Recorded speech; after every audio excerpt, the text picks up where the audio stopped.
What's up, everybody? Welcome back to another episode of the Bump and Run podcast. I'm your host, Ben Thompson, and as always, I am joined by Charles Norman and Ryan Bush, and we have a packed episode for you guys here tonight, talking all things week one. What a crazy week one it was. We'll get into a little bit of week two, some Thursday night football coming up here tomorrow night between the Chiefs and Chargers. Looking to be a good matchup. I know we've talked about this division numerous times here over the offseason, and just really looking forward to those AFC West games. So, but yeah, let's get things started here tonight, guys. We're gonna kind of jump right in, but before we do, I did want to mention our sponsor, Dr. Squatch. Dr. Squatch is changing the way men approach hygiene by providing all natural, high quality, healthy products that will make you feel like a man and smell like a champion. We're talking bar soaps, hair care, colognes, beard oils, and more. And if you're new to Dr. Squatch, you can save 10% off orders of $20 or more on your first purchase. All you got to do is use the promo code DSC Brick 10. You got it on your screen right now. We'll have the link down in the description for you guys to go ahead and check that out. It's a good deal. Head over and grab something from Dr. Squatch. We appreciate them for hopping on. But guys, let's get into it here. Bush, how are you feeling about those Cowboys after week one, my man? Not good. Not good at all. It's a rough one. Only team not to score a touchdown this week. Obviously, Dak goes down with a rough injury that's going to thrust Cooper Rush into be you guys a starting quarterback at this point. Rough game on Sunday night. So, kind of where do you begin? Is it the defense? Is it the offense? Is it Kellen Moore? Is it McCarthy? Is it Jerry Jones? I mean, you got a wide variety of problems that could potentially be on your hands here. Yeah, well, I certainly don't think it's the defense. I mean, they forced Tampa Bay to kick 4 field goals. Realistically, it should have been 5, but Suck Up booted one left. They held Tom Brady to 1 touchdown pass. They picked them off. Micah had 2 sacks. DeMarcus Lawrence looked pretty good against the run. When you look at it as a whole, Micah Parsons and DeMarcus Lawrence were really the only two who showed up to play. I thought Dan Quinn had that defense ready to go, and he kept them in that game. He kept them in the game with their defensive plan. I mean, if you think about it, it wasn't a very exciting game. It really wasn't. I think that game, I think it averaged 25 million viewers for week one, highest rated game of the to begin the season here. And when I look at everything as a whole, even before Dak got injured, he did not look good. He didn't look good. I mean, he barely threw for 100 yards. Zeke actually looked pretty decent, in my opinion, as did Tony Pollard. But once again, I feel like the only time they bring Pollard in is when they're about to run some cute trick play bullshit, and it ends up not working. Right. CD Lamb proved to me he's nowhere near ready to be a number one. How Jerry Jones thought it was acceptable to trot Dennis Houston, Simi Fehoko, and a number of other guys out there as your number 2, 3s, and 4s is beyond me. And it further proved to me that the Joneses are the most arrogant ownership group in all of the league. Yeah. I've talked about it ad nauseum to the point where I'm even sick and tired of hearing myself talk about it. But this is what happens when you get rid of all of your star talent in the offseason and think that you have the talent within the building to replace them, because you clearly don't. You clearly don't. So I don't know. It was a rough night. I think a lot of it also falls on McCarthy. A lot of it falls on Kellen Moore, but for the most part, it falls on the Joneses, particularly Jerry and Steven. Yeah. Um, That was a yeah, rough one, man. 3 of 15 on third down isn't going to get it done. That's rough. But yeah, you're in a real tough spot now at this point with Dak being out multiple weeks. Hell, we knew that was going to be the situation before the teams even left the goddamn field, because Jerry's given a post game presser from right outside of his suite there at the stadium. So I just yeah, I know Jenna's dad Tim. He's a big Cowboys fan, and he's been saying it for years.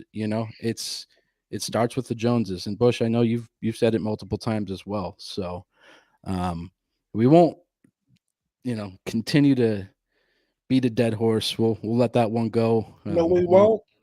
I got stuff No. to say about this game. Oh, here we go. Yeah, what are I, you talking about? You be quiet, Patriots fan. This is NFC East talk here. oh, let's go. Let's hear it. So you, Bush, I mean Ben, I think it was you who said that they're in a tough spot now. They're in a tough spot before this game. Dak didn't leave out the game till the fourth quarter. Wasn't it the fourth quarter when he left out the game?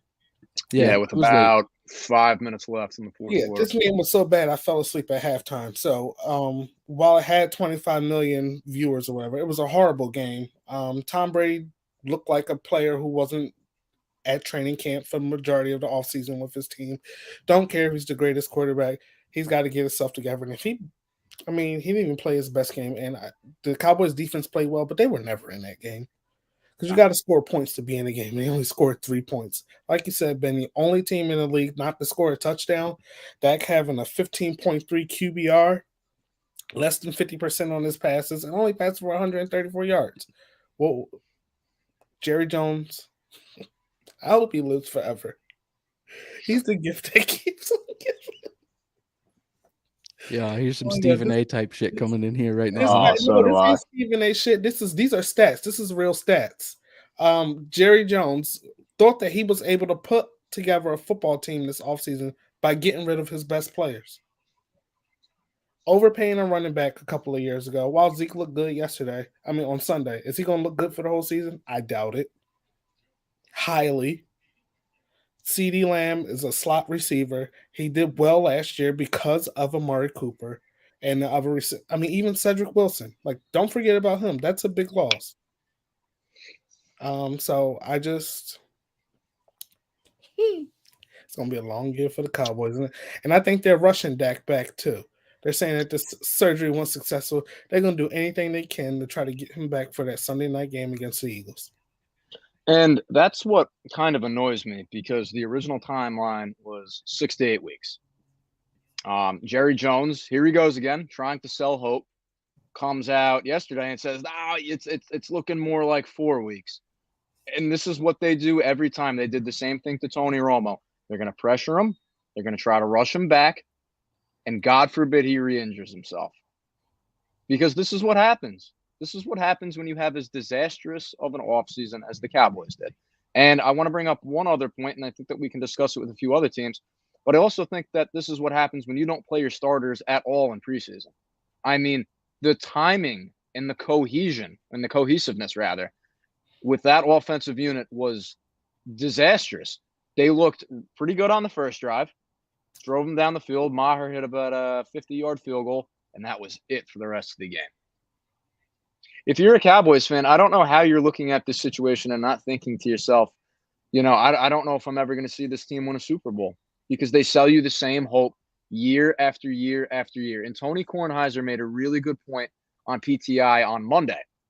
He said that the Cowboys receive a disproportionate amount of TV time and media coverage for a team that consistently underperforms. And I can't argue that. How about this one? You got to get tired of saying the same shit every year. Yeah, I agree. Absolutely, Jerry. It's really, really exhausting after a while. And I said the same thing about their TV coverage and the whole America's team shit a long time ago when we first started this thing. Why do they keep getting all of this coverage? Absolutely. They're going to bring ratings because people love to see the Cowboys lose. And I know the Patriots and their fans think that people love to see them lose. No, they have nothing. They don't hold a candle to the Cowboys. Everybody wants to see the Cowboys lose. Either you're watching them because you love them or you watch them because you hate them. But there's no in between there with the Cowboys. So that's why they get the coverage they get. But do they deserve it? No. Absolutely not. Hello, Anthony. My boy, Tony Natal. That's all I had on that game. That terrible football game. Yeah. It was a horrible, horrible game. So let's keep things moving here, guys. I did want to talk about the Thursday night game first, actually, but I couldn't pass up the opportunity to throw it right to you to begin there, Bush. But Charles, you were right. You had the Bills by 8. Turns out they win by 21. They end up beating the Rams 31-10 on opening night. And as you could see, that going to Cooper Cup every single play is just gonna go stale at some point. You know, he had a big game, yes. However, that shit's not gonna work every week. So Josh Allen comes out slinging it. I think he was 26 of 31 for 297. Yeah, Josh Allen as a runner is always going to be good as well. 56 yards, a touchdown on the ground.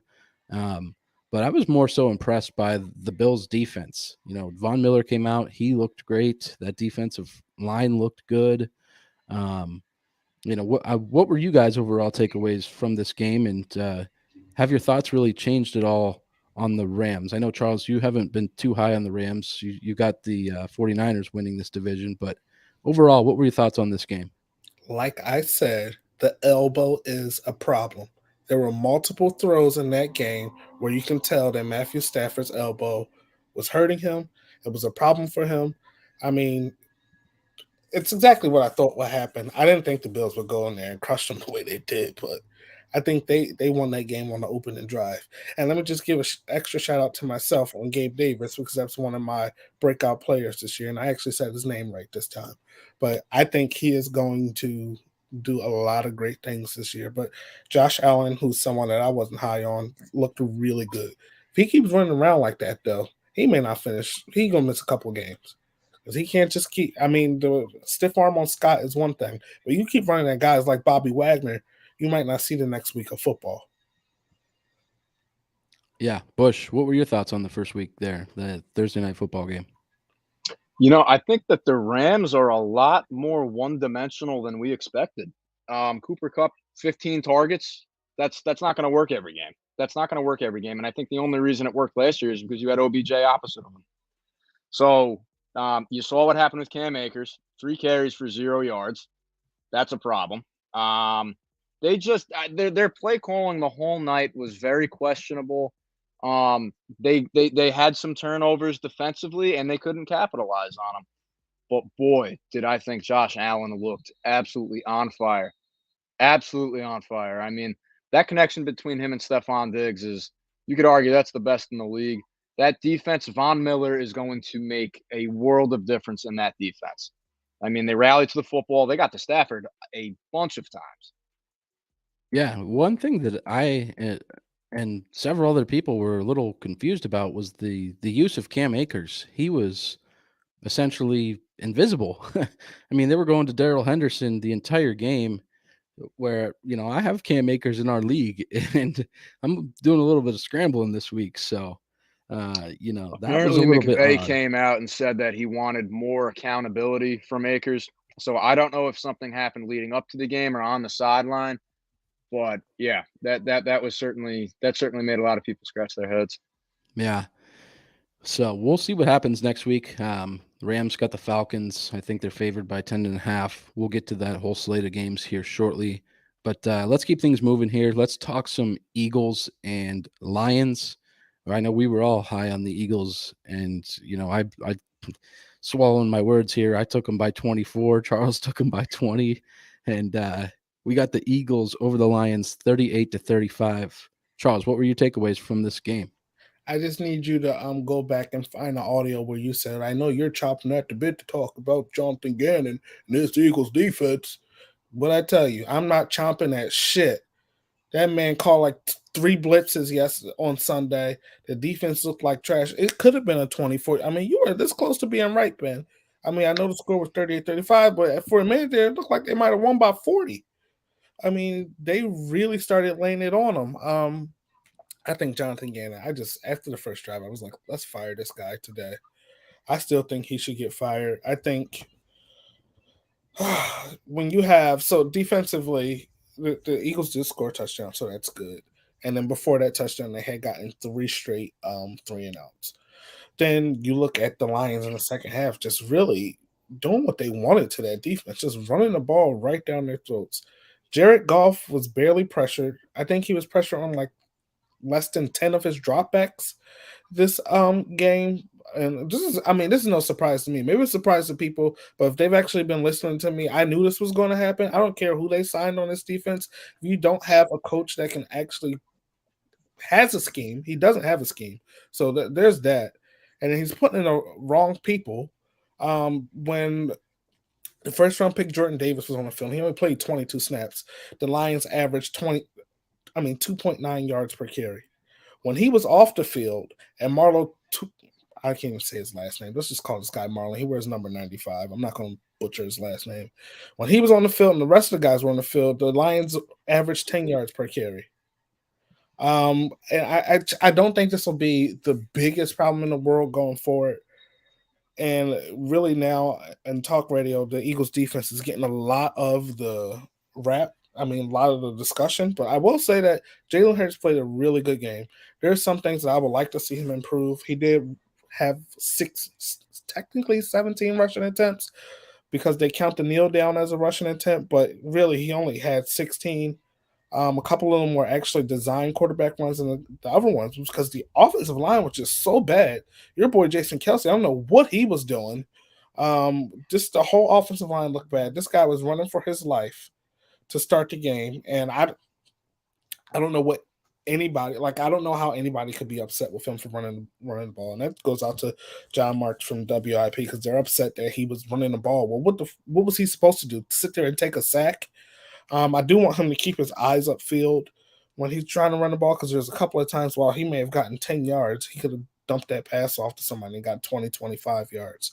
I think also it comes down to coaching. I don't think the Eagles coaching staff is smart at all. I think they're all a bunch of idiots who don't know how to coach football. They won the game because of Jalen Hurts. Nothing, no one else. And you know what? If he would have had more time, I do know he would have had a 300-yard passing game, which I predicted him to have 8 this year.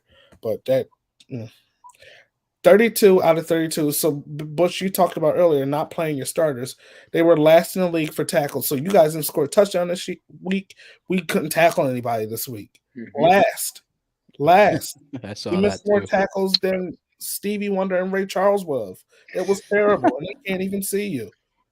My goodness, it was terrible. I just.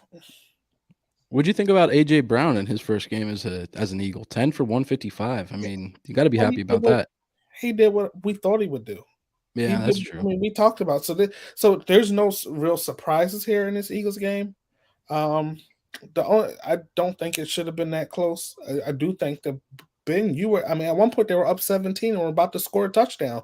I was like, wow, Ben's going to be right on his prediction. And then I had to drug test myself at the end of the game to see if I was seeing shit right because I don't know what the hell happened.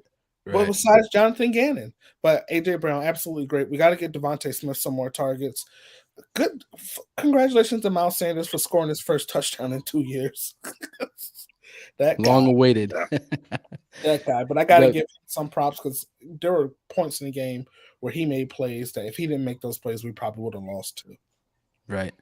And before we move on to the Dolphins and Patriots, Bush, any final thoughts that Charles didn't already toss out there? So I think Jalen Hurts confirmed what I've been saying all offseason, that he's the second best rushing quarterback in the league. I mean, he made some incredible scrambles just to get away from blitzes and whatnot.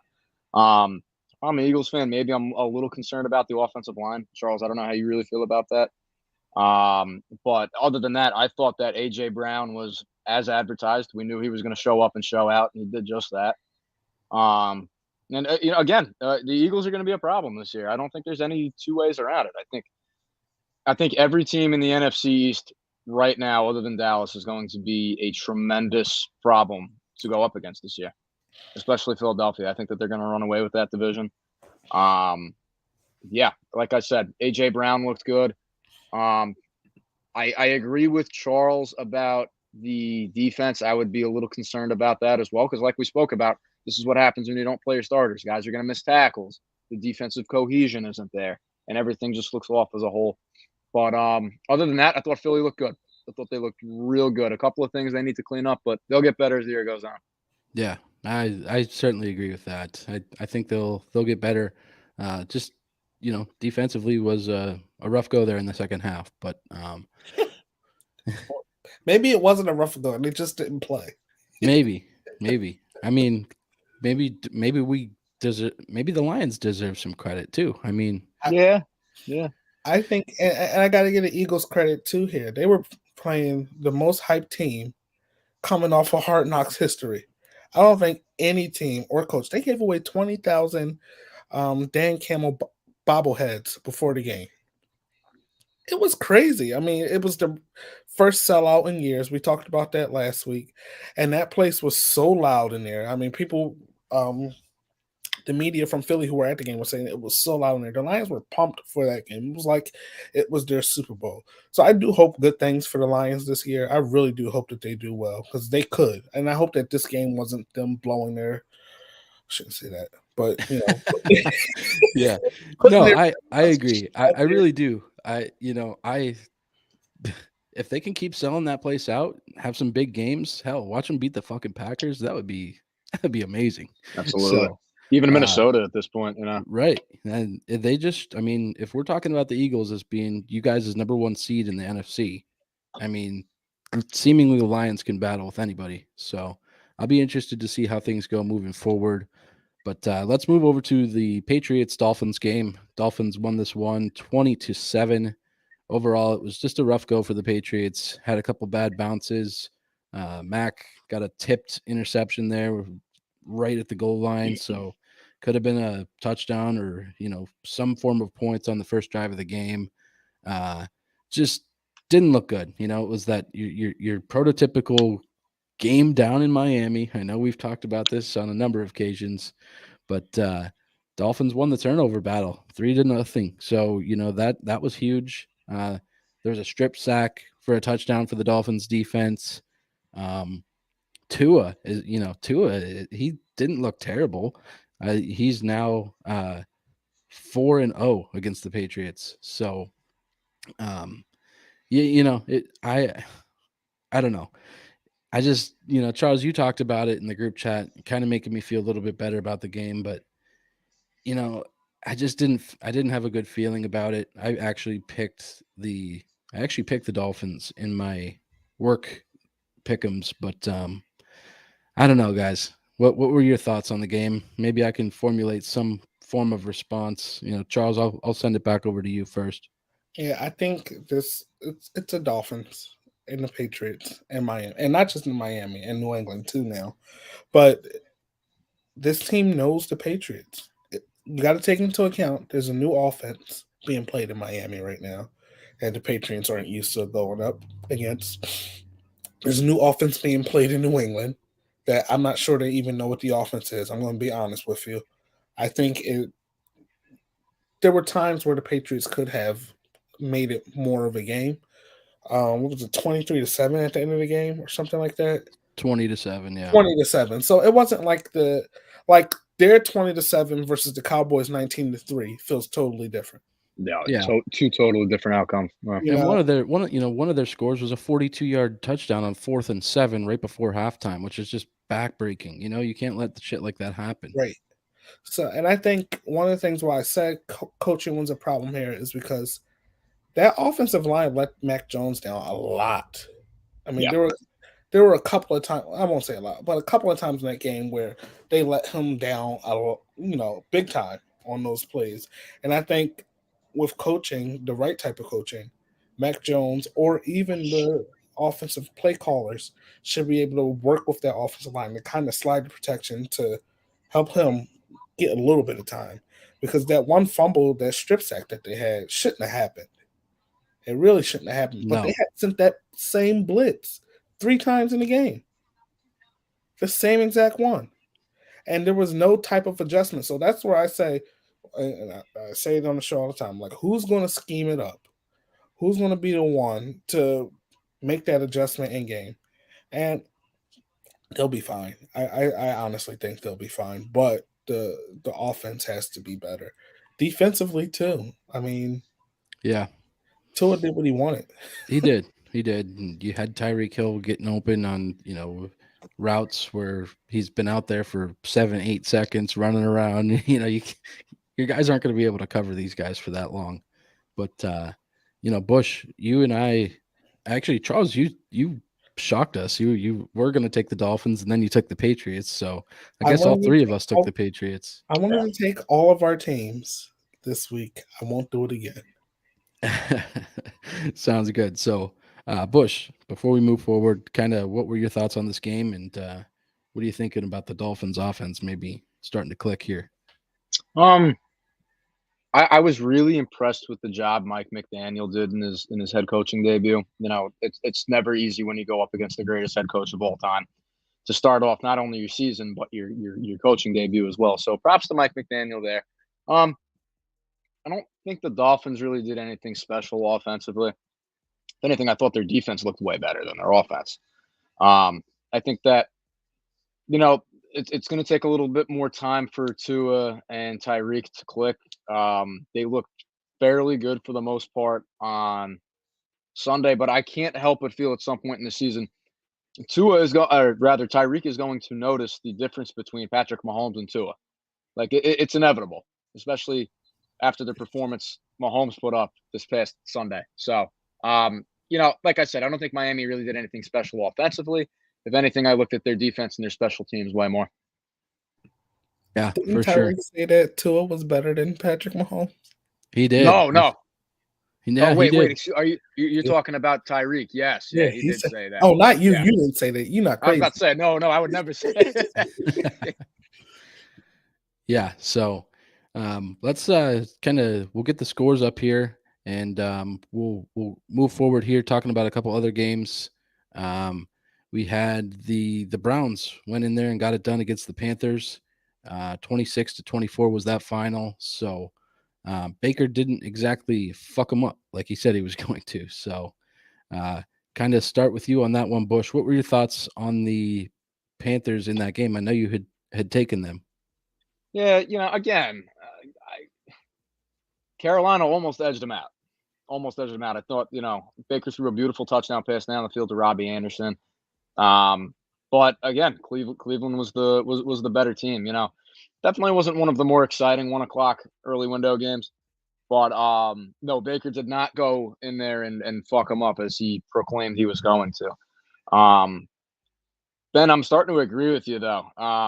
While I did pick Carolina to win the division, not win the division, slide into the playoffs as a 5 as seed. a wild card, yeah, as a 5 seed. There is some potential here. Again, you know, if things don't turn around here very soon, could Matt Rule be the first in-season head coaching fire? It's a possibility. I also think the same could happen to Mike McCarthy, you know? So yes, while I did pick Carolina as the 5 seed, if they lose games like this consistently throughout the season where they're just getting edged out in the final minutes, I don't know. Who knows what the outcome could be for Matt Rule and his fate this year. But again, you know, one of the more exciting 1:00 games. But again, Baker did not exactly come through with his promise, even though he denies he said it. So, well, look, you take away the 75-yard touchdown to Robbie Anderson, and Baker's not even over 200 yards on the day. So he didn't exactly have his best game. Browns are 1-0 for the first time since 2004. Big ass kick there from Cade York at the end, a 58-yarder to win the game. Charles, what did you think about the essential 1-2 punch that they had going there with Nick Chubb and Kareem Hunt? They look good. They look really good. I wanted the Eagles to trade for Kareem Hunt, but I don't think the Browns are going to trade him. They look like a real. I think if Deshaun Watson was playing this game, and I know he's not, they probably win this game by like 20 points with the way that running game was. But I think, like you said, Ben, Baker didn't do anything too impressive. I think that pass to Robbie Anderson was really good. Defense wasn't played really well on that play either. But I do want to talk about that one play where Jacoby Brissett went to spike the ball but kind of went forward. People were saying it should have been a false start. It was kind of weird because he kind of delayed the spike. But if not a false start, it could have at least been an intentional grounding, I think. Definitely not a false start. It should have been an intentional grounding because of it wasn't. It was weird. I never seen anything like it. It was weird. It was odd. Like it wasn't like I don't know. Did he think that he can catch them and do a fake spike and throw the ball in some Marino shit? Maybe. Why did he do that? And I don't know. It could have been an intentional grounding because he did, you know, go back like he was going to do a pass almost. But don't want to take away from Cade York. Amazing kick. I'm happy that the Browns won. I can't remember if I picked them or not, but I think I did because I just didn't think Baker and Matt Fool could win. So, Yeah. Matt, Yeah, like you and I both took Browns, so yeah, like we you were said, safe Bush, on that one. like But you said, Bush, Matt Fool will be out of here by week 10. Probably. Matt Fool, I wouldn't be surprised. I've been saying it. It's going to come down to him or McCarthy, I think. And Right. I don't think that's too unrealistic. Yeah. Well, how about Anthony chiming in here? Carolina going to start off 0-2 after they go up against Dable and the Giants this weekend. We will get to that game here shortly, but I can very well see that happening. So before we move on, if you guys are in the comments, make sure if you're watching the show, leave a comment. We'll put it up on the screen. We'll interact with you guys. But one more game that we wanted to talk about here and kind of highlight in week 1 was the Steelers over the Bengals, 23-20 at the tail end of overtime there. Boswell drills a 53-yarder to win it. How about the Steelers defense, guys? 5 turnovers, 4 of them being interceptions of Burrow. Multiple sacks. I think he was sacked 7 times. Just like crazy. So the Bengals offensive line didn't get much better, but they were going against guys like TJ Watt and Casey Hayward, and Steelers defense is good, but it's going to be tough. They're going to be without TJ Watt here now for what is it, like 6 weeks with a 6 weeks. Yeah. So they gave him 2 options, either a 6-week rehab or season-ending surgery. The doctors determined he didn't need season-ending surgery. So he's doing the 6 weeks. So he's going to go with the 6-week rehab, which, if you think about it, is best case for that Steelers defense because they need him. They absolutely need him. And Cam Hayward, not Casey, went out. Cam, my bad. And that was injury too. Yeah, here we go, getting names wrong. That's what we do. Acting like we know shit over here, huh? Yeah, I know, right? We don't fucking know anything. Oh shit! But yeah, that's going to be tough. Also, Najee Harris had a little bit of an injury there at towards the end of the game. So I thought the Steelers lost. I watched up until Jamar Chase caught the touchdown.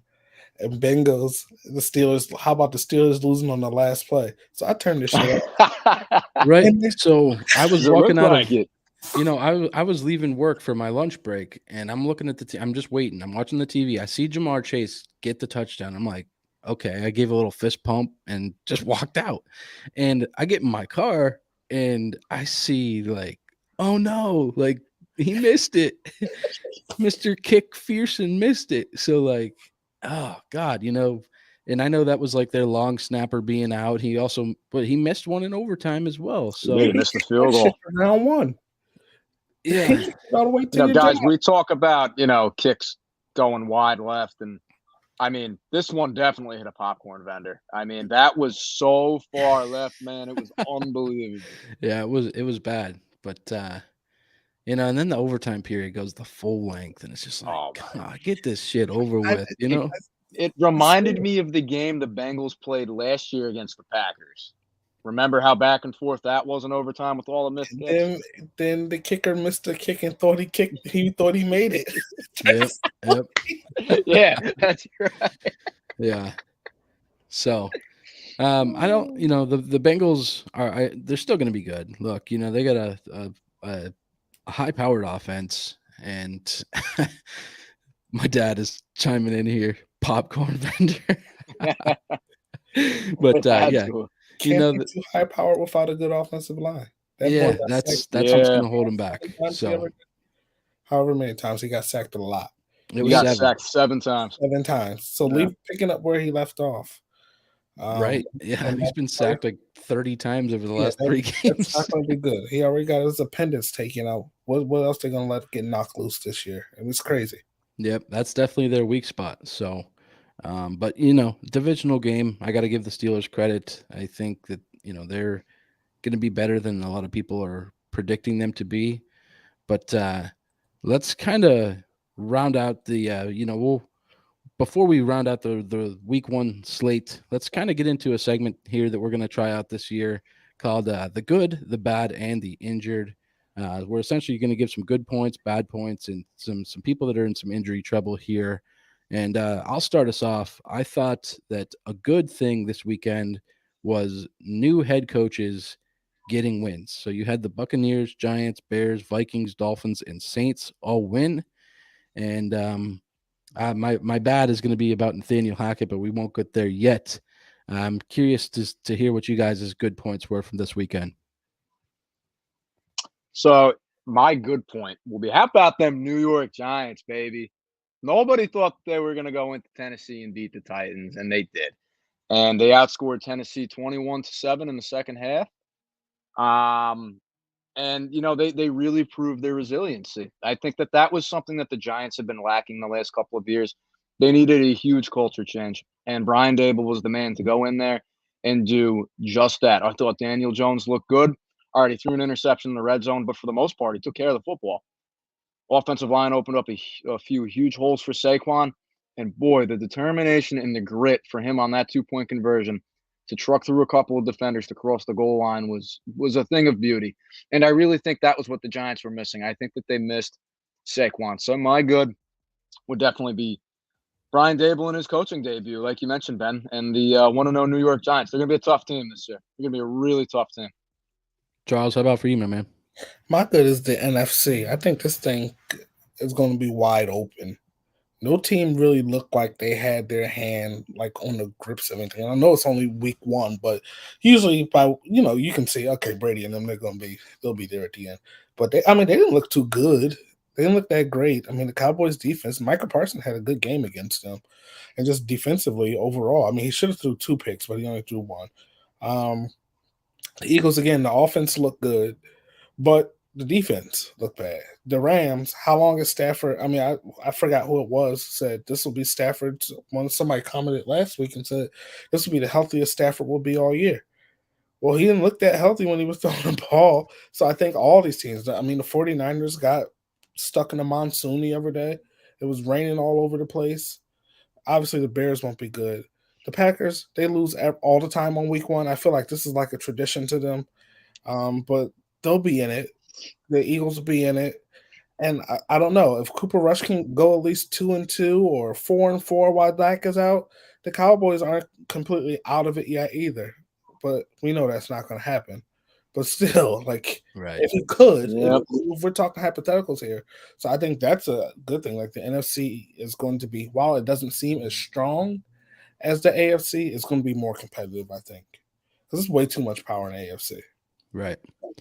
As far as bad things from this weekend, my number one has to be Nathaniel Hackett coaching there at the end of the game, blowing, what was it, 45 to 50 seconds come off the clock. Like, unbelievable amount of time. Not sure whether they're going to take a timeout. Like, couldn't get things figured out. And we're talking Russell Wilson here. This is he's look. It's just. Did you see the Manning game? It was laughable. Yeah. And Eli and Shannon Sharp, the Peyton just going like this. Shannon Sharp was like, and Eli, they're all confused. I was like, literally, I stayed up and watched the first half of that game, fell asleep, and then saw the last 5 plays. And I was like, why are they not calling the timeout? Yeah. It was the weirdest thing. And he comes out the next day on second thought, we probably should have called a timeout. But why you no shit, 64-yard field goal in that loud ass stadium? You know on what, 4th and 5. If anyone's going to do it, it's going to be Brandon McManus. So if there is something good to come out of that, I guess you're trusting your kicker. McManus came out and said, "Look, they got it to where I needed it. They got it to the hash I needed. I just had to make it." So, but the motherfucker wasn't close. Yeah, well, it wasn't that he wasn't close. He had the distance. It just went wide left. So that he wasn't close. I mean, it wasn't like completely wide left. I thought it was close enough. But Charles, I'm in agreement with you. I'm not paying Russell Wilson $265 million on 4th and 5 just to give the ball to my kicker. To fucking stand around and not know what's going on. Yeah. And people give rookie head coaches like this pass for stuff like this. But Jesus, you got a Super Bowl winning quarterback here who you paying, like Bush said, all this money. You call a timeout earlier and draw something up. He's supposed to be one of these great offensive minds. He'll obviously recover from this, but I think all 3 of us took the Broncos to be last in this division anyway. So they just didn't do anything but prove that. Right. So how about for some bads for you guys? I know Joe Burrow, like we already mentioned, the Bengals offense, offensive line. So My bad about for isn't you? really a bad. My bad is a bad for the Buffalo Bills, actually, because there was a game on Sunday in Arizona, and everybody been crowning the Bills as the number one team in the AFC. And that boy, my homeboy, and the best coach in the league, Andy Reid, down there, the Bills in trouble. What did I tell you guys? Everybody's high on the Bills, and I had a Hey, little rant. I came on here and I said, "Look, it's the Chiefs. They've hosted the last 4 AFC Championship games. Like, I've been saying the Chiefs since we started. I I know I ain't betting against Andy Reid. I ain't betting against Andy Reid. If he's going against one of his old coach, one of his assistants, I'm not betting against Andy Reid. I don't care if they got Josh Allen, Brad Allen, or Terry Allen. It don't matter. Andy Reid gonna do what he got to do. And Patrick Mahomes just looked like he looked like he watched the second half of that AFC Championship game all off season, and look how bad he played. Which I think he had a concussion, but that wasn't confirmed or anything. I just think he did. He hit his head and just left the game. But the Bills in trouble. Bush. How about for you, my man? The bad for me would be Kyler Murray and the Arizona Cardinals. Now, I think everybody now just about knows my disdain for Kyler Murray, but that looked like a team to me that's just not ready to take the second leap. They're not ready to go to the next level. I understand that they were going up against a very, very tough Kansas City Chiefs team, and I think all three of us picked Kansas City to win that game. But, if you're Cliff Kingsbury, you're expecting your team to come out there and perform way better than they did. And maybe that starts with you.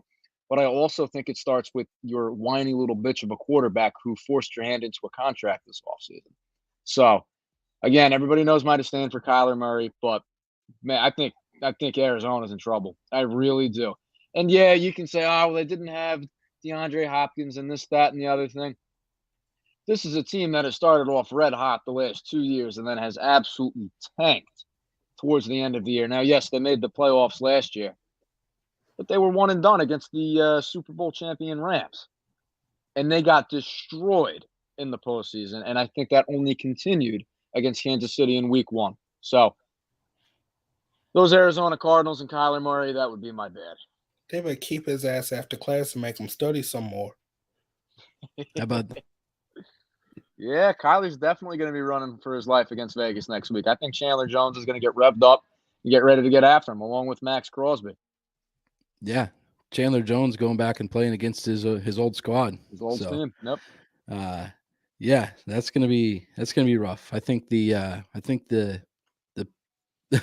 the Cardinals are gonna have a rough go at it. And like you said, Bush, you nailed it.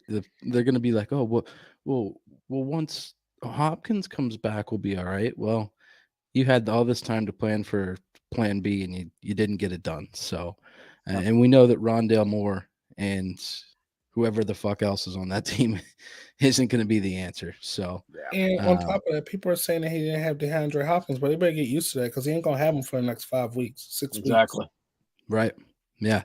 So let's finish off the segment here talking about the injured. I know we already mentioned Dak, but you got Godwin is on the list. TJ Watt, Jamal Adams was carted off. So a fair amount of injuries. You guys can fill in any that I may have missed, but there was quite a few injuries across the league this week, and you hate to see it, but it's inevitable. So with that being said, we are going to kind of move on here. I will just go ahead and throw up some of the week 1 final scores. You had the Saints get it done there against the Falcons towards the end of the game. They let a comeback. The Falcons were leading for most of that game, and Saints led a 16-point comeback and got it done. Will Lutz came through in the clutch, made a 51-yarder to win it, and Saints escape with a victory there. As far as other games, that Bears and Niners game, I gotta pull up a photo of the boundary line there for that game, and just the overall field conditions were just god awful. Oh my God! Look at the numbers. You can't even see them. You can't. Oh my God! They're not even recognizable. 3 inches of water on the field or some shit. Like, it was unbelievable. Those lines have been drinking. Yeah. Right? Yeah. you could be drunk watching this game and feel sober, huh? Oh my God, hell yeah. Holy shit. But yeah, so you had those conditions. The Bears got it done 19-10 over the 49ers. The Niners will bounce back. Charles, I know your dad's in here watching. I think the Niners will certainly be back. It was a rough showing there week 1, but I'm going to roll that with the weather played a huge part in that. We already talked about some of these other ones here. Ravens went in, got it done against the Jets, 24-7. One question that I sort of have about the Jets is, is it going to be Michael Carter or are they going to go to Brees Hall? So, I actually have Michael Carter on my fantasy team, and he's actually slated to get quite a few points. So, not sure what's going on there, but Commanders got it done. We all picked the Jaguars. The Commanders ended up getting that one done 28-22. So, Bush, I think you said it. The Commanders are going to be better than we expect. I know, Charles, you've been on that same boat as well. See them winning our division. Yeah. And then, the Colts won. Colts Texans was a 20-20 tie. And there should not be ties in the NFL. I So really hate stupid. that. Just play till you get a winner, get a field goal, get some type of points. I mean, I just hate that. So, Giants went in, got it done, 21-20 over the Titans. Saquon Barkley, have yourself a day, my man.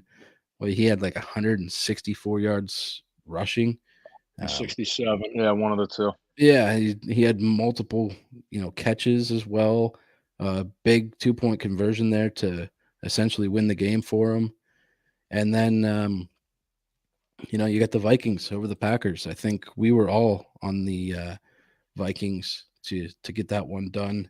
So, but as we mentioned, the Packers have been iffy in week 1. So, but yeah, you have all those games. I think there was a couple more there towards the bottom.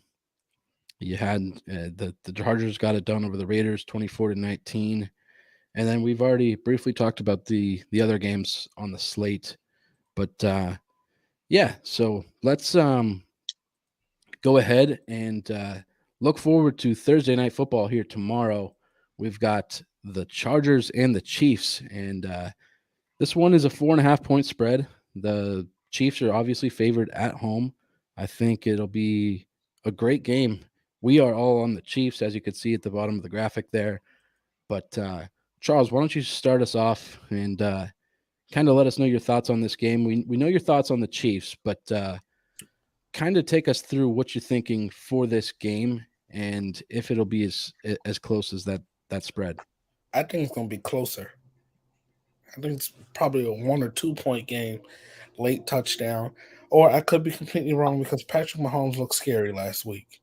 And I'm going to call him Jake Locker again. My goodness. Why do I do this every week? Justin Herbert. Yeah, Justin Herbert, yeah. Justin Herbert looked good last week, but I mean they barely got through the Raiders. That was a divisional game, so you can't really fault them for that. But I just think if you look at their offense versus the Chiefs' offense, like when I'm putting up more points, I'm going to choose the Chiefs here. And just shout out to Clyde Edwards-Helaire, who had a really good game the other day too. Patrick Mahomes had a great game, but the running game is something that you don't usually talk about, or the running backs period when you're talking about an Andy Reid football team. I don't think that they will cover. I am going to pick the Chiefs money line here. However, I think the Chargers could win this game. The Chargers should have swept the Chiefs last year. They should have swept them, but they should have. The second, and guess what? The Chiefs could have swept the Chargers last year too, because their coach, the Chargers coach, almost gave the game away in Kansas City last year. And he kind of did give the Chargers gave the game away in LA last year. So I think it'll be a close game, 1 or 2 points, maybe a 3-point game, but it's going to be maybe some last end of the game touchdown stuff. Yeah. Or not even a touchdown. Maybe, I will say come behind for touchdown. Patrick Mahomes on the last drive, maybe. Yeah, I can see that happening. Bush, you got the Chargers having Keenan Allen out in this game. Donald Parham is out, and J.C. Jackson is questionable again this week. What are your thoughts on these Chargers, and do you think they're going to be able to get it done at Arrowhead tomorrow night? So, no, I definitely don't think the Chargers are going to be able to get it done tomorrow night. Just when you look at the injuries that they have all across the board, Keenan Allen out with a hamstring injury, that's pretty big. They didn't have J.C. Jackson last week, and it looks like they will not have him again tomorrow night as well. And not to mention, it's a divisional game, and you're at Arrowhead. I think all of the advantage goes to the Chiefs here. Mahomes was 30 of 39 last week through 5 touchdown passes. He has 7 or 8 different guys he can get the ball to. And for everybody who thinks that the loss of Tyreek Hill is going to be a big deal, he clearly proved week 1 that it isn't a big deal. And I think that they got better. I really do think that they got better because now you've got Juju, you've got McCole Hardman, you've got Marquez Valdez-Scantling, you've got Travis Kelce.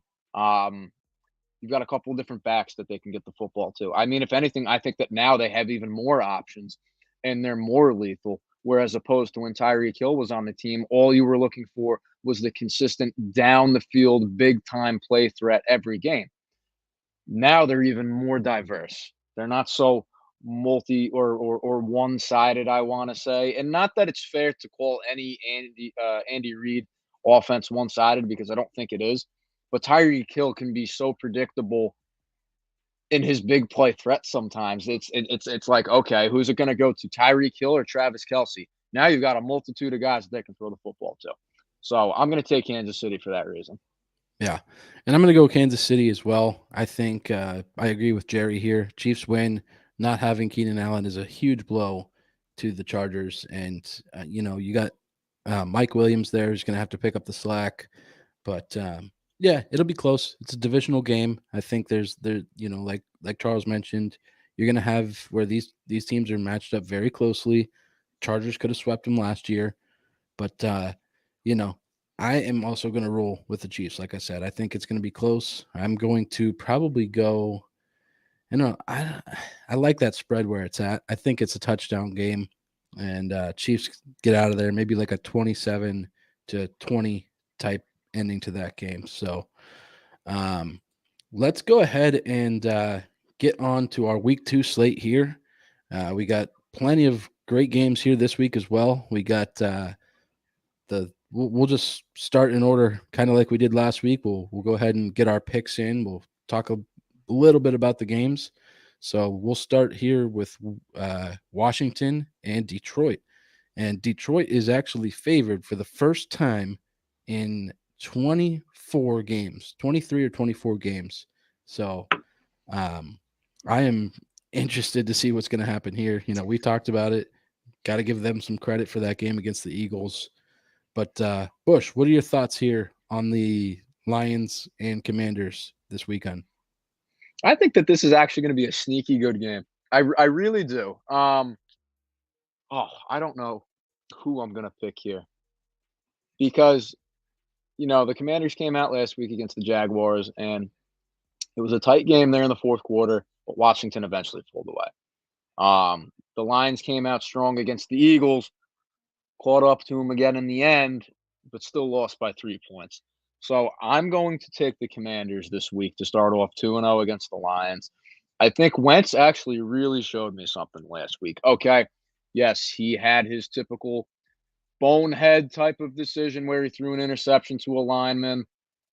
A lot of people are probably going to scratch their head at that as well. I completely agree. I don't know why he makes at least 1 or 2 decisions each game that just make you scratch your head. But I think there was more good than there was bad with Carson Wentz last week. And the Commanders they're pretty deep at receiver. You've got Jahan Dotson, you've got McLaurin, you've got Curtis Samuel, Antonio Gibson at running back if he's able to turn the Jets on and get his game going a little bit more. I think that offense is going to give a lot of people some fits that they didn't anticipate.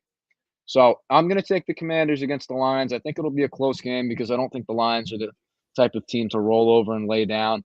But, I think Wentz really showed me something. He's had a rough offseason. He got trashed. And I think that he's going to show that he's at least somewhat capable. Sounds good, man. Charles, how about your take on the game? I'm picking the Lions.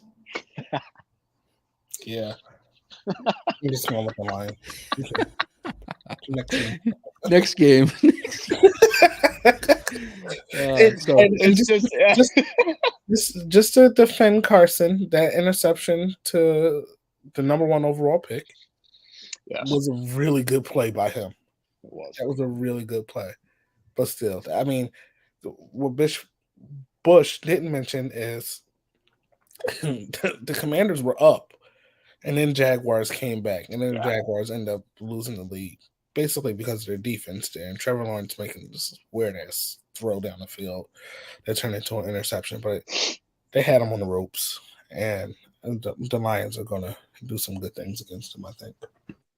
Hell yeah. I am rolling with Anthony here. Dan Campbell is a bad man. He's going to be biting some goddamn kneecaps. Absolutely. So, Commanders better be ready for what's coming. I'm going Lions as well. I think they managed to get this one done. Finally, favorited in a game. I'm smashing the 1.5 there on the Lions. They're going to get this one done this weekend. I do agree with you, Bush. I think the Commanders are going to be better than people think, and Carson Wentz didn't have that bad of a week 1, but they're going to lose this week to the Lions. That I might eat these words later, but we'll see. So before we move forward, let's just go ahead and throw up those picks. I edged you guys out by 1 or 2 this weekend, and I think we'll be good here going forward. Bush, you said it. You got to get back on track, my man. Got to get back on the saddle here. Where you are is where Ben will be. This is a marathon, not a race. Not a sprint, baby. Yeah. So I'll be last place. We'll be in last place, Ben, together. Dude, this was a rough week overall. I mean, but that's what happens at week 1, and you have so many teams not fucking practicing. So the good teams are losing and giving up leads when they should be winning by 24, like me and Ben said. 100%. 100%. Right. So let's talk Jets Browns. Browns are favored by 5.5 this game. They are at home, and they're going to be sporting their brand new elf logo at midfield. How are we feeling about the Browns and Jets week 1, Bush? I'm going to take Cleveland. I think Brissett had a very efficient game last week. I want to see him try to get the ball to Amari Cooper a little more. But they have the best 1-2 punch in the league at running back between Nick Chubb and Kareem Hunt. I had Kareem Hunt in fantasy. He was on my bench. He had almost 25 points. Fuck, So I'm going to take Cleveland. I think that they're going to run all over the Jets.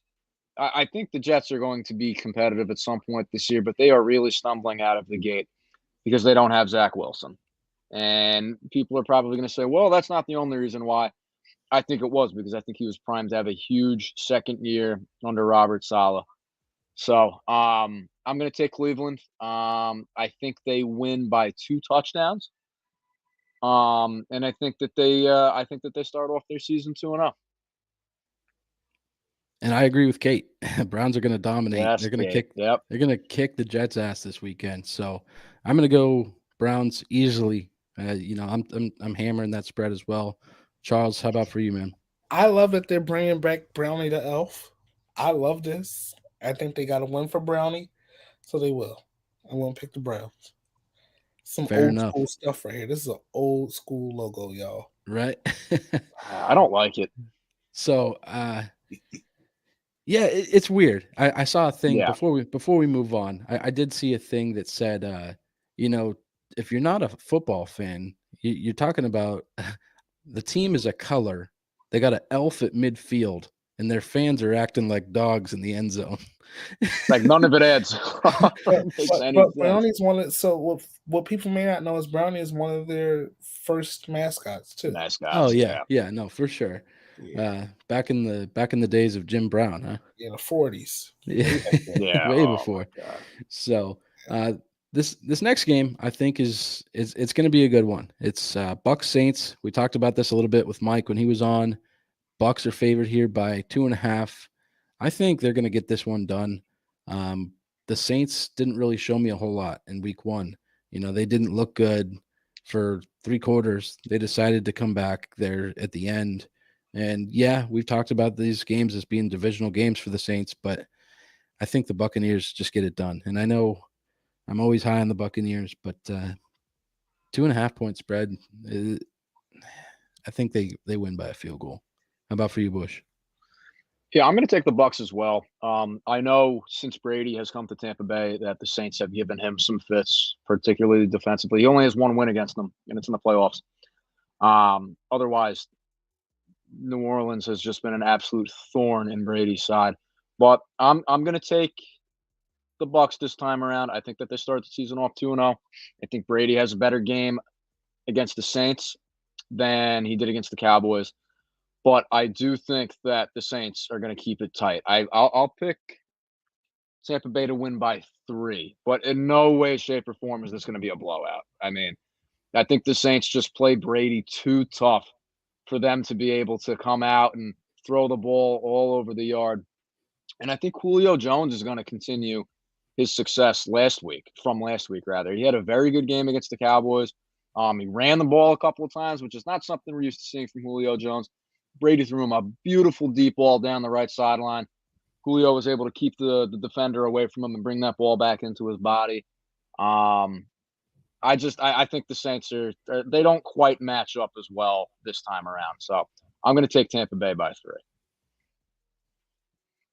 How about for you, Charles? You eating W's this Yeah, weekend? he's eating dog. J-Bo wins, eh?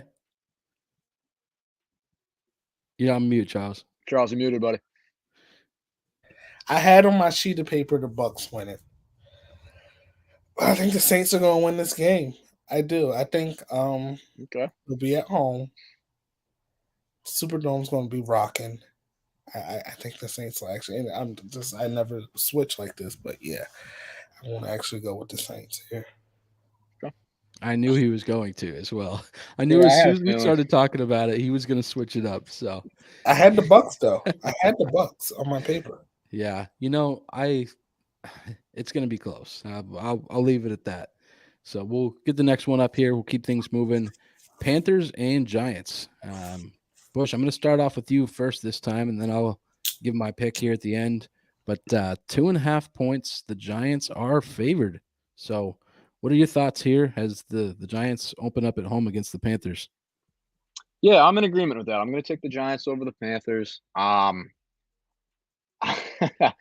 think Carolina starts the year off 0-2. I really do. I think this is your 5th seed we're talking about here. Yeah, exactly. And hopefully they make a run at some point because I don't want to be disappointed here. But I'm going to take the Giants here. I just thought the Giants looked they looked competitive last week, and that's not something we have seen from them in a very, very long time. And people say, oh, they won by 1 against the Titans team that really kind of fell off towards the end of the year last year. It doesn't matter. There are no easy games on the schedule in the NFL. Look at the Cowboys. Second easiest strength of schedule in the league. They don't have any easy games coming up now. So I'm going to take the Giants against the Panthers. I think the Giants win by 6. I think Saquon continues off his week 1 success. And I think Daniel Jones throws a couple of touchdown passes in the meantime. Charles, how about for you, man? Yeah, I'm going with the Panthers. The Giants won last week, but let's not act like if Randy Bullock didn't miss that field goal, we would be talking about them. Yeah.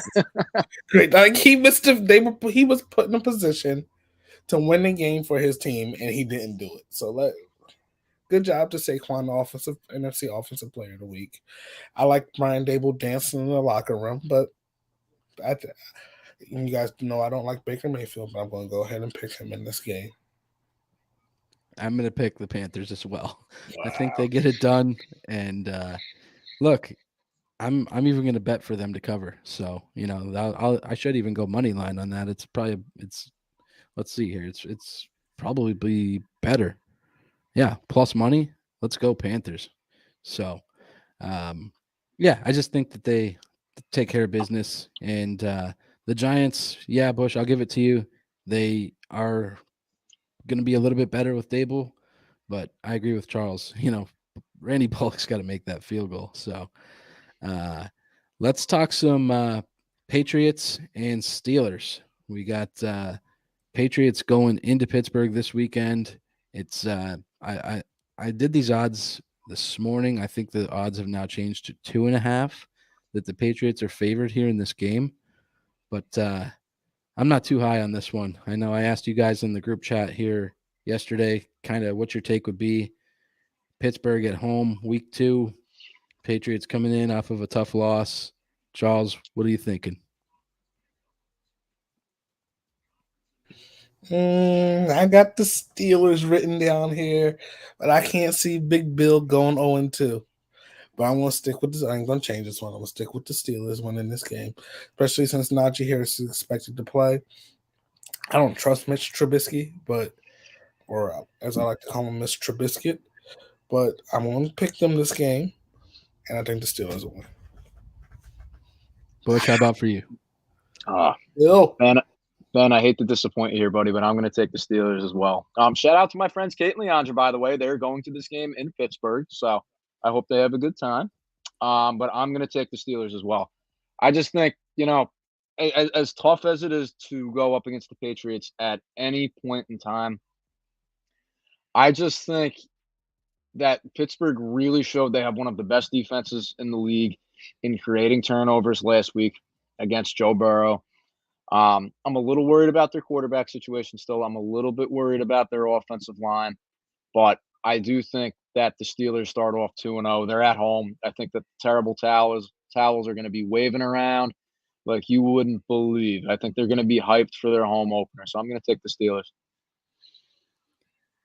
Look, I don't want to pick against my team. I really don't, and I never do. But God damn it, I'm not picking the fucking Steelers. Fuck Pittsburgh. Look, I'm going back into Steeler country this weekend. Going to be able to watch the game with my dad. It's going to be nice to be able to sit down and watch a game together.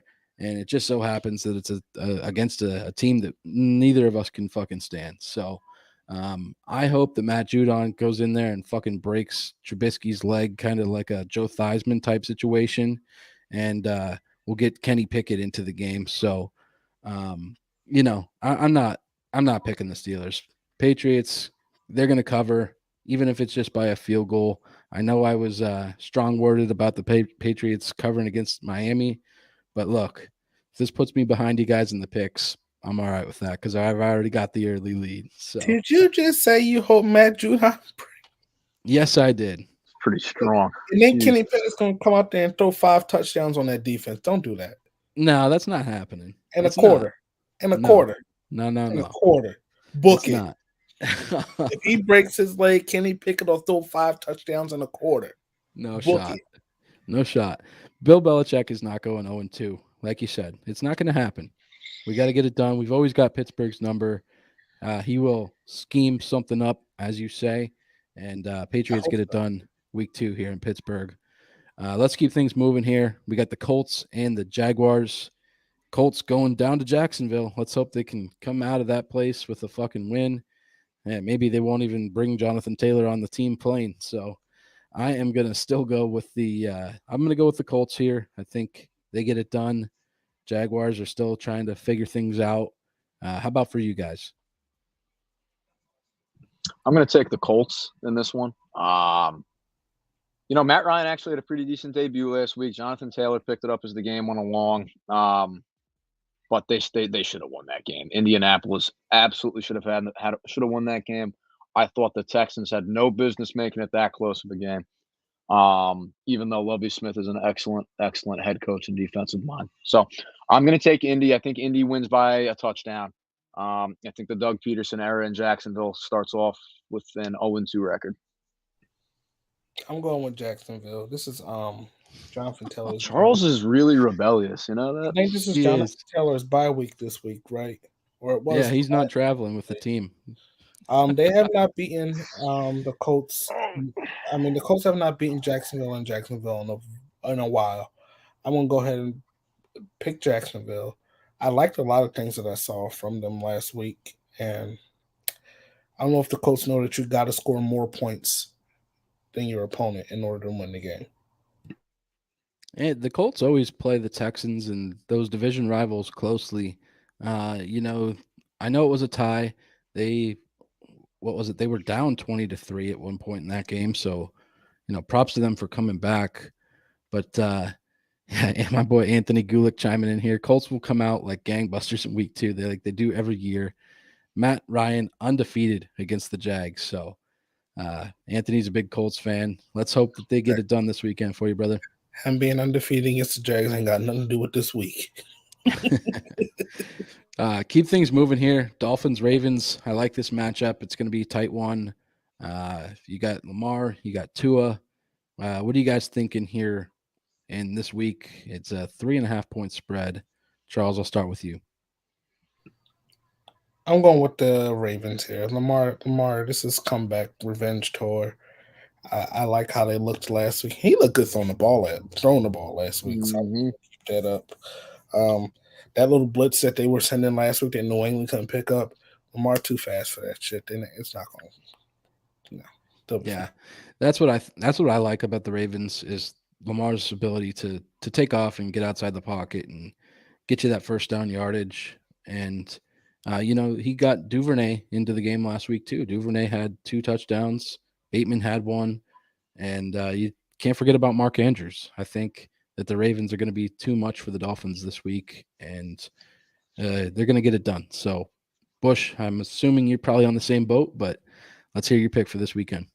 Yeah, I'm going to take the Ravens as well. I just think that the Ravens are a lot more dimensional than New England is on offense, and like Charles mentioned, that blitz that New England couldn't quite seem to pick up, I think that Lamar Jackson is easily able to evade something like that and get outside of the pocket. So I think it'll be a close matchup, but I do think the Ravens pull this one out.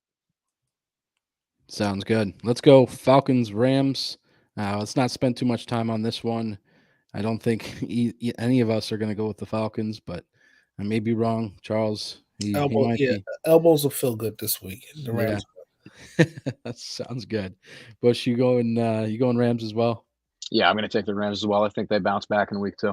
Yeah, big landslide victory there for the Rams this weekend. How about Seattle and the Niners? It's another divisional game coming up this weekend. Niners are favored by 9.5. Let's not sleep on Seattle. I think Geno came out and he looked decent. I mean, did he play in the second half? Say again? Did he play in the second half? Geno? Because when I went to sleep at halftime, they had the same score as they did when I woke up. Well, yeah. I mean, I can see why you'd think that, but Denver really turned it up with their defense in the second half. So I agree with you though, Ben. In that first half, he looked really good, but he looked sharp. Better than Drew Lock is going to look. Oh, I completely agree. I think Drew Lock sucks, if you want my honest opinion, but that's just me. Maybe that's a little strong. Yeah, I'm going 49ers to cover this game. They won by 2 touchdowns. I'm going Niners as well. Bush, you on the Niners this week as well?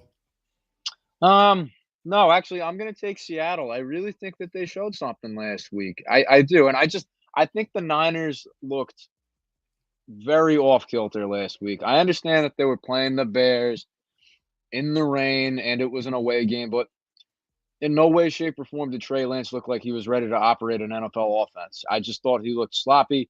I thought the Niners' preparation was sloppy. I'm going to take the Seahawks. I think that Seattle looked really good last week. They didn't score any points in the second half against Denver, but that defense really, really showed up. And I don't know. I just don't see Trey Lance being able to go up against that difficult of a defense and make anything happen, considering what happened last week. So I'm going to take Seattle. And just to go back to one of our former shows, if they do look bad this week, the 49ers, we'll get to see if they actually chant in San Francisco. Yeah. They're going to be chanting for Jimmy G to come back. Yeah. But I don't think they chant. They don't chant. No, not happening. Oh, Bengals, Cowboys. Let's just skip over this one, huh? Cooper Rush coming in. Bengals are going to go down to Dallas and get it done, Bush. Do you have the Cowboys even doing anything this week? They even show up to the stadium. I mean, I don't know. Look, I don't ever like to pick against my team either. But again, I'm realistic. I did it last week, and I'm going to do it again this week. I think that the Cowboys will be much more competitive than they were last week. But I think I think Joe Burrow comes into Dallas and shows everyone again that he is one of the best young quarterbacks in the league. Charles, how about for you? I think it's going to be a closer game than we expect. I think Michael Parsons going to get in that ass. Burrow don't know what's about to hit his ass. And I would not be surprised if the Cowboys win this game. I wouldn't be, seriously wouldn't be. But I'm going to pick the Bengals because it's the safe pick because we're basically playing for the Cowboys at this point. But Mike about to get in that ass. He might break somebody's sack record for in a game. He's already got 15. Yeah. I'm looking forward to it. Burrow got sacked 7 times last week. Micah might sack him 9 by himself this week. Hey, look, I hope so, man. I got the Bengals to win, but I think the Cowboys cover. Me too. I agree with that, Ben. I think the Cowboys keep it close with that defense. That's what's going to keep them in this game. And if they can rely on it, and Micah gets in that ass, as you said, which is terrible, but honestly, this used to be a family show. It used to be. We're talking about blowing something up and running trains. That was. I thought about that like 5 times after that. Like they're about to run a train on. I'm like, wait a minute. I mean, and they did. If you think about it, they were totally wrong. Jesus Christ. Let's keep it moving here. Texans, Broncos. Broncos are favored by 9.5. Don't sleep on the Texans. I think the Broncos give them a nice run for their money, but I'm going to go ahead and go Broncos this week. I think Broncos Nation, let's ride, gets it done. How about for you, Bush? What are you thinking in this matchup? Yeah, I'm going to take the Broncos as well. I think they bounced back from an underperforming week 1. And I think Houston will keep it close. I do think that Houston will keep it close because Lovie Smith is, again, not only a very good head coach, but an incredible defensive mind as well.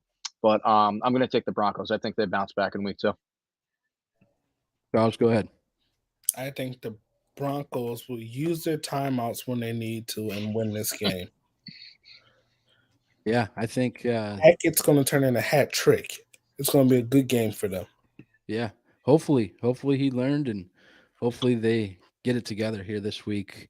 I know Texans are still trying to figure things out as well, but let's move on to the Cardinals and the Raiders.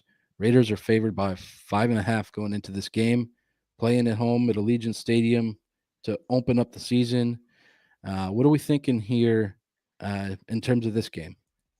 The Raiders will win. Fair enough. Bush, your thoughts? I'm going to agree with Charles. I think the Raiders also bounce back in week 2. I don't think Arizona is anywhere near as good as their fans think they are and as Kyler Murray thinks he is. So, yeah, give me the Raiders. Fair enough. I'm going to go Raiders as well. We're all on the Raiders this week. I think they take care of business here against the Cardinals. I'm not high on the Cardinals whatsoever, but keeping things moving here. Sunday Night Football. We got Bears going into Lambeau to take on the Packers. I know the Packers are favored by 10, but I don't know that they win by 10. What are your thoughts, Charles? Yeah, I don't think they're going to win by 10. They're going to win, but it won't be by 10. Yeah, I picked the Packers, though. I won't go with the Bears. They were sliding around in the rain and shit like they never won a football game before. And I get the celebrations, but that guy in Green Bay that I don't like, I just think he's going to bounce back. He did throw some pretty good balls last week, and he wasn't lying about his receivers. They suck. He wasn't lying about them. That one deep ball he threw to Christian Watson down the sideline. I mean, that's as easy of a catch as you're going to have in your NFL career. Seriously. Went right through his hands. Yep. And he was right. They suck. Talking about it after the game, he didn't want to throw him under the bus, but give it a couple weeks and he will. But of course he will. He's trying to be humble and modest about things, but yeah, I didn't like the Bears celebrating like they won the Super Bowl there over the Niners. It was a big win for Eberflus's, getting his first head coaching win in his debut. But yeah, the safe pick this week is to go Packers. Bears could potentially cover though. I know Rodgers owns them, as he has said in the past, and I think the Packers get it done. So we're all on Packers this weekend.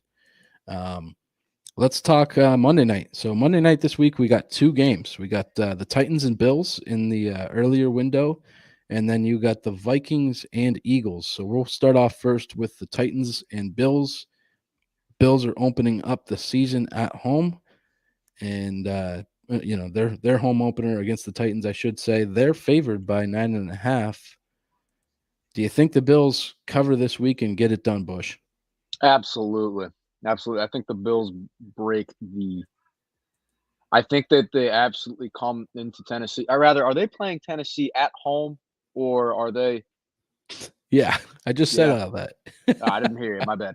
No. So yeah, I'm sorry, I'm dude. gonna. No, you're fine. I'm gonna take the Bills. I think that they beat the brakes off the Titans. I don't know. I don't think Tennessee's as good of a team this year either. I picked them as my division winner, but I don't know. I don't see it. I don't see it. So I'm gonna take the Bills. I think Stephon Diggs has another big game. I think Gabe Davis also has a solid game as well. And I got to tell you, I really like the two Monday Night Football games here.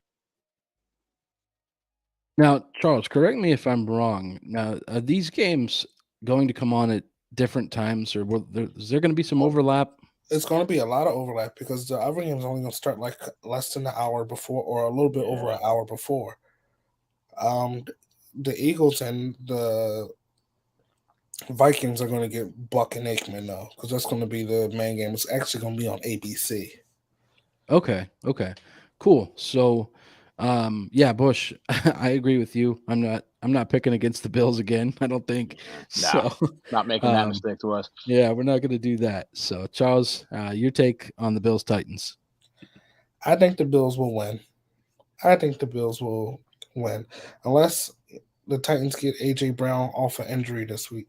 Was he injured last week? AJ Brown plays for your squad now. Oh wait, so they traded AJ Brown to the Eagles for only one first round pick? Yep. Fucking idiots. They're gonna get smoked by 2 touchdowns. Watch. Fucking idiots. Who they got to throw the ball to? That rookie, Traylon Burke. I remembered his name this time. Fucking idiots. I don't even like the Bills. I hope the Bills beat them by 50. I gotta clip this one. Yeah. Oh yeah. Yeah. It was looking like, are you serious right now? I'm like, drug test them again. No, I know, but I mean, that's the only way they win this game is if they get AJ Brown and Corey Davis and Julio back. They just let the whole offense go and say, "Fuck it, Derrick Henry, you back there somewhere." yeah, right. So let's move on. Let's talk about the final game of the week here. Vikings coming into Philly. Charles, I thought you might have been going to this game, but what's your take on this one, man? You think the Eagles get it done here with the Vikings coming to town? So there's 2 parts here. I think the Eagles will win. I do. But that defense don't play well. Look, they had troubles with DeAndre Swift. They had troubles with Swifty last week. Dalvin Cook will eat them alive, and then Madsen right behind them. My goodness, that'll be bad. I think, I'm going to bold prediction here. It's going to be a close game. Eagles punt the ball away to the Vikings at the end of the game. And that first round pick who was taken before Justin Jefferson muffs the punt, and the Eagles recover, and that's how they win the game. It's going to be perfect. I ain't going to say his name. He a little bitch. He might tweet at me, though, for saying that. I don't know. Actually, Jalen Rager has me blocked on Twitter. So there's that. Jesus, you've had some choice words for him before, huh? Fuck him and his daddy. But go ahead. His dad played for the Eagles, too. I didn't like him either. How about for you, Bush? I'm going to take the Vikings in this one. Here we go. In this one. Yeah, I'm absolutely going to take Minnesota in this one. I think Kirk Cousins has another solid performance. I think anytime you open up, I think anytime you open up against the Packers and the Eagles to start your season off, it's tough. But I think if Minnesota comes out and has a really good game against Philadelphia on Monday night. I think a lot of people are going to be talking about them even more than they already are. Justin Jefferson had more receiving yards than the entire Packers receiving core. So let's not forget about that stat. But I think Kirk Cousins comes out. He has a good game. I think Minnesota has a pretty stout defense as well. And I'm going to pick them to win by a touchdown. He ain't finishing the game. How about that? I guess we'll see. I'm calling the defense this week. Oh, are you? Blitzing every play. Did you talk with Jonathan Gannon about this? I punched Jonathan Gannon in his Adam's apple. Oh shit! So I'm gonna go Vikings as well, Bush. I think they get it done here this week. I love the way they looked last week. Justin Jefferson balled out. Don't get me wrong. I am high on the Eagles. I think they're still just as good, but this is going to be one of those premier matchups between these two teams who, could be at the top of that NFC come season's end. So. The Eagles defense is something that it worries me a little bit now, Charles. I'm high on them, but at the same time, I'm a little bit worried. What do they got to do? What's the word of the day? Blitz. Just blitz. Just blitz, baby. And you know what else? Well, maybe not so much for Kirk Cousins, but if you bracket Justin Jefferson, Adam Thielen, you can deal with him. Bradbury could take care of him. You drafted Jordan Davis in the first round with your first pick. I don't give a fuck if he needs asthma and Heller pump. Get his fat ass out on the field and let him play more than 22 snaps. Right. That's a big dude who makes big dude plays. And Fletcher Cox is my favorite Eagle, but if he got to take time away from Fletch can sit his old ass down on the sideline and collect his money. Fair enough. So, before we wrap it up, I did want to go over a couple bets that I have in mind here for this weekend. We'll call it the BNR's best bets segment, if you will. Charles, I don't know if you got a couple written down or if any come to mind, but as far as anytime touchdown scorers this weekend go, I think some safe bets would be Dalvin Cook, Jamal Williams, Cordero Patterson, and Antonio Gibson. Would you agree with that? Yeah. Yep. Bush, how about for you? What do you if you had to pick a couple I would guys say to score that's this pretty weekend? safe. Yeah. I would say those are definitely safe bets, particularly Dalvin Cook. I'm giving you Kirk Cousins anytime too. Yeah, that's a little but Charles, ballsy. not if you're calling the plays on defense. Yeah, his ass will be sacked. No, it's going to be like one of them old school. I don't know if you ever saw the highlight when the Eagles were playing the Falcons in the 0-1 playoffs. I am spicy tonight, Aaron. But when they were playing the Falcons in the 0-1 playoffs, he ain't going to score because he chose to. He's going to score because we're going to smack his ass so hard he's going to fall into the end zone. Fair enough. So, in terms of spreads this weekend, like we talked about earlier, I'm going to be on the Bucks -2.5. I'm going to be on the Browns -5.5 over the Jets. And I'm going to take those Panthers at +1.5, and I'll probably even go money line as well because it's plus money. But as far as putting like a parlay together to potentially hit big, I put together like a +874 here. I think it would be safe to go Chiefs, Commanders, Ravens, and Panthers. You put all those together, what you think all four of those teams can win this weekend? Didn't you pick the Lions? I did. How you gonna tell the people to pick the Commanders and you pick the Lions? Listen. Yeah, I don't know about that one, buddy. Okay, so I picked the Lions for the sake of the pick, but if I'm going to be winning money, I'm going Commanders. I get it. Yeah. I'll have some things. Check our Twitter and Facebook. I'll send Ben some picks this week. I might even get some together for tomorrow. Just check our socials. Sounds good. So with that, we are going to get out of here this weekend. May all of your teams get a victory, and we will go ahead and see you guys here next week. Thank you for tuning in. Again, follow us at all of our social medias at @BumpAndRun_pod, and we'll see you in the next one.